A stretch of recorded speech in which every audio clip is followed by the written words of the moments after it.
Okay, now we are back. So I hope you all come right back from the last stream and come back to this one. I told you already, I'm working a new platform. I started pressing all these crazy buttons, and you see what just happened. I must have shut down my stream, but I'm back. I hope you guys come back and join me. But I'm going to pick up right where I left off because, like I said, the Magic are playing tonight, and I'm not going to keep you too much longer. But I did want to mention a couple of positives about Roger Rosengarden. He has good footwork. Thank you all for coming back. Whew, there we go. See, I told you. I said, give me a few minutes. I'm going to start hitting all these crazy buttons. I'm going to press something, and before you know it, I'm going to mess something up. So I'm glad you all are returning and joining me back. This is a new platform for me, and who knows what I did. I don't know what I did. I was trying to put Nana's comment up on the screen, and so much for that. She said hit the like button. That's right. If you are enjoying this content and the fact that I just ended my own stream accidentally, inadvertently, but I came right back because I wasn't finished talking about what I'm talking about, go ahead and hit the like button. It's entertainment, right? So it's entertainment, so I'm fine with it. A couple of positives about Roger Rosengarten. As I said, 6'5", 300 pounds, good footwork, good technique, and speed. Those are some things that I saw coming into the draft that I really liked, and I was really happy. Thank you all for coming back. I see. I'm not going to try and press any more buttons right now because I'm afraid that I'm going to hit the wrong thing. But I see Tim Hughes. He's back. Let me move this over here. Maybe that'll work. And I see the Road Pod is saying, wow, that's right. We're back though. So it's okay. Life is still good. But Rosengarten for me is one that I think I agree with you, Jay. He needs to start immediately, if not sooner. Yeah, he definitely has the potential to do that. So I hope he does. Another thing, this is where I think the Ravens are not done. I think that in the remainder of the offseason, the Ravens really need to look to go get Dalton Reisner. Pick him up. After the June 1st cuts, pick him up. Do that. And I think that we need a couple more, at least one, but a couple more pieces for sure would be fine, and it would be great for me to know that our offensive line and our wall that we're building around Lamar is there. And so that's what I'm looking for. So another player, another rookie, Nick, the center, Nick Samick, and I'm probably botching his last name. This one, I'm watching. I'll say that. I'm watching him because I want to know how he's going to be in terms of his physical abilities. He broke his leg or had a severe leg injury, I want to say like October, November of last year. But the Ravens are saying that he is going to be ready. Start of the season. Like if his number is called, if he needs to play, he'll, physically they're saying that he's going to be able. And I'm just I don't know. I have my concerns about drafting injured players. And I see the Rogue Pod said that he is already free. Yeah, Dalton Reisner is a free agent. That's right. If we can get him, I don't know how it would be, but what we need to do. And then remember, something that I keep in mind too is that we only have about $7 million in cap space. That's it. That's what we have to work with as it stands right now. And I don't even know if that number is depleted now after having, paid for, signed the rookies or the ones who've recently signed their contracts. But I know going into the draft or leading up to the draft, we had about $7 million. We had about $7 million. So it's not, I'll say this, it's just not a lot of options left for us.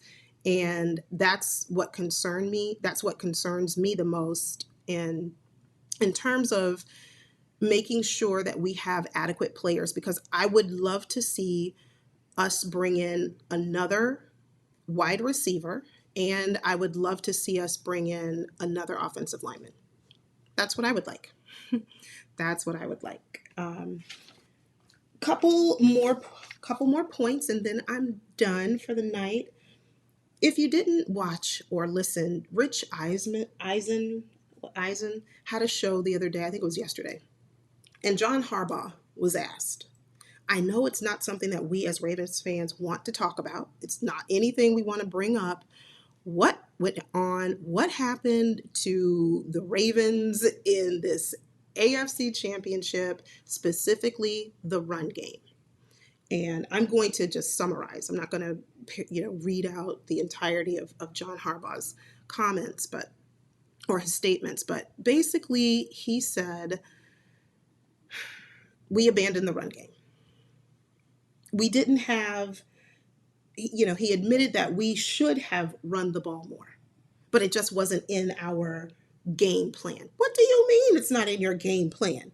How is it not in your game plan when you are noted as a predominantly run first team?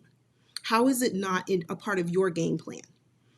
I don't understand that. That's still, to me, I'm confused. And then when you abandoned what had worked for you all year, right? When you abandoned that, when you strayed from that, what did you look like? You looked a mess, a hot mess, and you looked like you had no clue what you were doing. None. Offensively, you had no answer, you had no clue, and it's just I'm still bothered by that. And it's not the first time that we've seen it. And what I want to know, okay, so I'm not one who likes to cry over spilt milk. It happened. We have to process it. We have to, be in the moment, feel all the feelings, understand that we hate it. It doesn't feel good. It's terrible. We don't like it. Good evening, Dre. I hope you're well. Thank you for joining. But we have to move on. And so, in my perspective, what I want to know is, what are we doing differently? What is the game plan moving forward? How are we going to have a different answer or a different response than we did last year? And of course, none of us know that. None of us know the answer to that. So it's a matter of we wait and we wait and see. So that's pretty much it. So let me know your thoughts in the chat on how you think do you think that Harbaugh has, I don't want to say learned his lesson, or do you think that this was just do you think that he really owned up to the fact that this was a blunder? Really, there's no other way to say it. The way we looked in the AFC championship last year was to me, it was an absolute fail, complete fail. So I hope that we have a plan moving forward so we don't look like that again. That was embarrassing. And yes, having Derrick Henry makes me feel a little bit more, maybe even a lot more comfortable thinking or knowing that we're not going to totally abandon the run, because you have this very high profile running back who hopefully is going to be very vocal and not just sit there and say, well, they're not utilizing me, so I'll just go and have a seat. Good evening, Coach Evans from Sip to Tally Films. Please make sure that you take 2.5 and go over to Coach Evans' channel, who gives you amazing analysis, excellent film breakdown from a coach's perspective. Always very informative. I always learn something whenever I watch Coach Evans stream, so please make sure you do that. Last thing on the agenda for tonight, like I said, my Orlando Magic are playing, so I have to get out of here. But last thing I want to mention for this evening is OBJ signs a 1-year contract, 1-year deal with the Dolphins. $8.25 million. They had enough sense not to pay him $15 million. I can't say the same about the Ravens, but we move on. See, again, I'm trying not to be the one who just doesn't let things go. But I wish him well. I do. I was on the fence of wanting him to come back, but then I thought, well, come back for what? He really wasn't that productive for us this past year. But I just think he brought such a presence to a young, Zay Flowers. I think that was immeasurable how much he contributed to, hopefully, and we'll see it in the future, hopefully he contributed to Zay Flowers' development. So We also have Tanja in the building. Good evening, Tanja. Thank you for coming. You weren't here earlier where I was in the stream and I'm trying a new platform. And here I am pressing buttons thinking I'm doing it right. And honey, I did it totally wrong. And so now we're back. But feel free to go check out the previous stream, which is part one. I'll label that part one. And this is part two. It happens. Life happens when you're doing a live stream. But anyway, that is pretty much it for today. I appreciate you all for coming by. Thank you for joining the stream. Next week, I don't know what day I will be streaming. I try to do Mondays and Fridays. Those are usually better days for me, but I know the schedule release is on its way. And I don't want to make a promise that I'll live stream on a Monday and then Tuesday the schedule comes out, because I certainly want to talk about that. I want to go over and have a stream that's like our way too early predictions on whether win loss, whether we think we're going to win these games or whether we think we're going to struggle. So there are a lot of teams that look really good on paper this year. A lot of teams that shored up their weaknesses. And I mean, the Lions, the Texans, several teams, even the Pittsburgh Steelers. I told you all that earlier in the week when we had Kirby here. And if you didn't watch that video or that live stream, it's you can check it out on my channel. Kirby gave some really good insight from a Steelers perspective. And I appreciate you all for being very respectful for him. He had a really good time, and you'll see him again. He'll definitely be back. And but at any rate, I want to thank you all again. If you guys have any other questions or any questions for me that you'd like me to answer, you can ask them now, but you got to type fast. You got to do, what does Jose and Bradley always say on their channel? They always say rapid fire. I think they have a question and answer segment, and they say, hey, or no, I'm sorry. It's when they're going through the football schedule and they are announcing like what their picks are for the week. They're saying, you got to type fast. You got to type fast. Rapid fire. Rapid fire. I see Tanja in the comment section saying that she doesn't want OBJ back. I agree. I didn't want him back for the purpose of, is he going to come back and contribute to our team? And is he one of the players that really can move the needle for us? No. I definitely didn't think that he could do that. No.